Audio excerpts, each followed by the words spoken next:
जीवन बगिया ऐसी उलझी, फूल उगे कम कांटे ज्यादा, सिमटा जीवन डूबी सांसें। आना है तो अब भी आजा।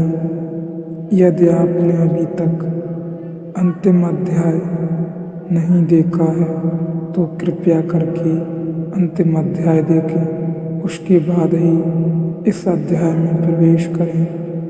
बिना पिछला अध्याय देखे इस अध्याय को न देखें।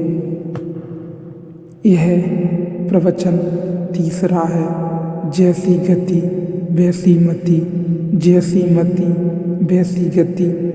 एक अनूठी रास्ते पर चल रहे हैं, एक नई राह पर चल रहे हैं।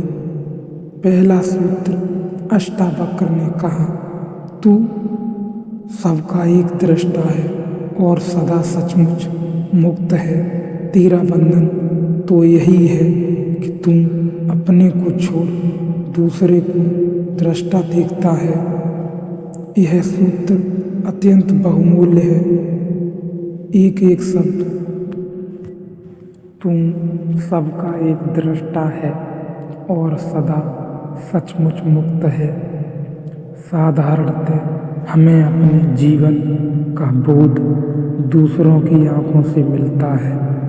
हम दूसरों की आंखों का दर्पण की तरह उपयोग करते हैं, इसलिए हम दृष्टा को भूल जाते हैं और दृश्य बन जाते हैं। स्वाभाविक भी है। छोटा बच्चा पैदा हुआ, उसे अभी अपना कोई पता नहीं। वह दूसरों की आंखों में झांक कर ही देखेगा कि मैं कौन हूँ।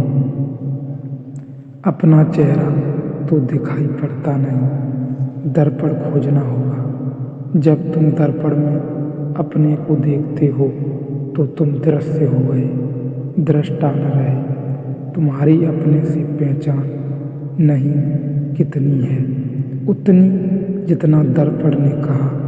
माँ कहती है बेटा सुंदर है तो बेटा अपने को सुंदर मानता है। शिक्षक कहते हैं स्कूल में बुद्धिमान हो तो व्यक्ति अपने को बुद्धिमान मानता है।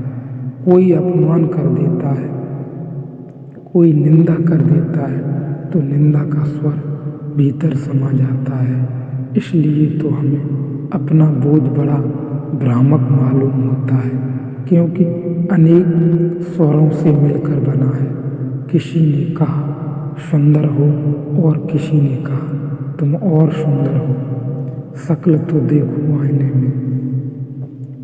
दोनों स्वर भीतर चले गए, द्वंद्व पैदा हो गया। किसी ने कहा बुद्धिमान हो और किसी ने कहा तुम जैसा बुद्धू आदमी नहीं देखा। दोनों स्वर भीतर चले गए, दोनों भीतर जुड़ गए।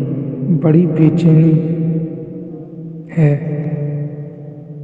बड़ा द्वंद्व पैदा हो गया। इसीलिए तो तुम निश्चित ही नहीं हो कि तुम कौन हो। इतनी भीड़ तुमने इकट्ठी कर ली है, मतों की इतने दर्पणों में झांका है और सभी दर्पणों ने अलग अलग खबर दी है। दर्पण तुम्हारे संबंध में थोड़े ही खबर देते, दर्पण अपने संबंध में खबर देते।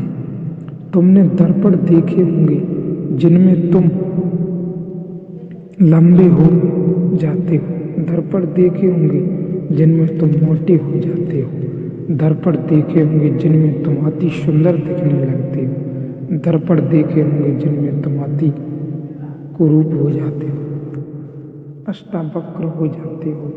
दर्पण में जो झलक मिलती है वह तुम्हारी नहीं है, दर्पण के अपने स्वभाव की है।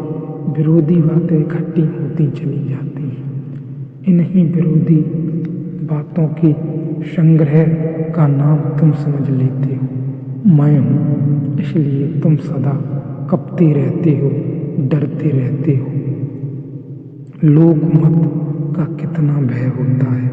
कहीं लोग बुरा न सोचें, कहीं लोग ऐसा न समझ लें कि मैं मूढ़ हूँ, कहीं ऐसा न समझ लें कि मैं असाधु हूँ। लोग कहीं ऐसा न समझ लें, क्योंकि लोगों के द्वारा ही हमने अपनी आत्मा निर्मित की है।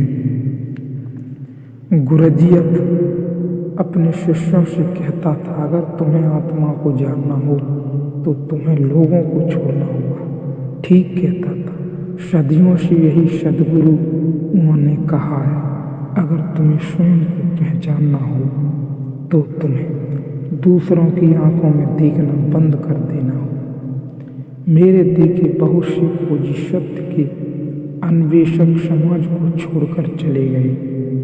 उनका कारण यह नहीं था कि समाज में रहकर सत्य को पाना संभव है, उसका कारण ये इतना था कि समाज में रहकर स्वयं की ठीक ठीक छवि जानना बहुत कठिन है।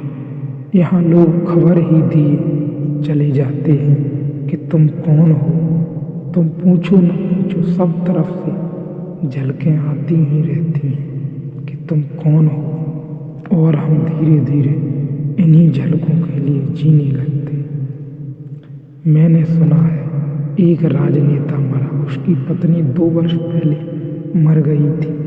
जैसे ही राजनेता मरा, उसकी पत्नी ने उस दूसरे लोक के द्वार पर उसका स्वागत किया, लेकिन राजनेता ने कहा, अभी मैं भीतर न आऊँगा, जरा मुझे मेरी अर्थी के साथ राजघाट तक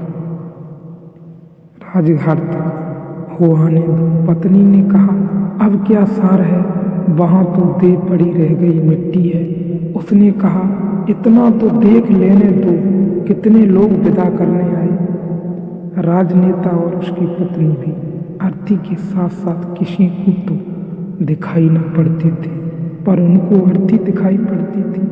चले बड़ी भीड़ भाड़ थी, अखबार नवीस थे, फोटोग्राफर थे, झंडे झुकाए गए थे, फूल सजाए गए थे, मिलिट्री के ट्रक पर अर्थी रखी थी, बड़ा सम्मान दिया जा रहा था, तोपें आगे पीछे थी, सैनिक चल रहे थे।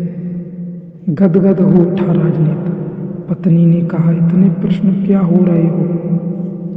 उसने कहा, अगर तुम्हें मुझे पता होता कि मरने पर इतनी भीड़ आएगी तो मैं पहले कभी का मर गया होता। भीड़ के लिए लोग जीते हैं, भीड़ के लिए लोग मरते हैं, दूसरे क्या कहते हैं, यह इतना मूल्यवान हो गया है कि तुम पूछते ही नहीं कि तुम कौन हो। दूसरे क्या कहते हैं, इन्हीं की कतर छांट छांट कर इकट्ठी अपनी तस्वीर कर लेते हो। यह तस्वीर बड़ी डावाडोल रहती है, क्योंकि लोगों के मन बदलते रहते हैं, फिर लोगों के मन ही नहीं बदलते, लोगों के कारण भी बदलते रहते हैं। आनंद में डूबो, आनंद की राह चुनो और बेफिक्र होकर डूबो, बह जाओ रस की धारा के साथ। लोगों को न देखो, क्या है लोग, इनके पास क्या ही खूबी है, क्या ही जानते हैं ये आत्मा के बारे, कुछ तो भी नहीं।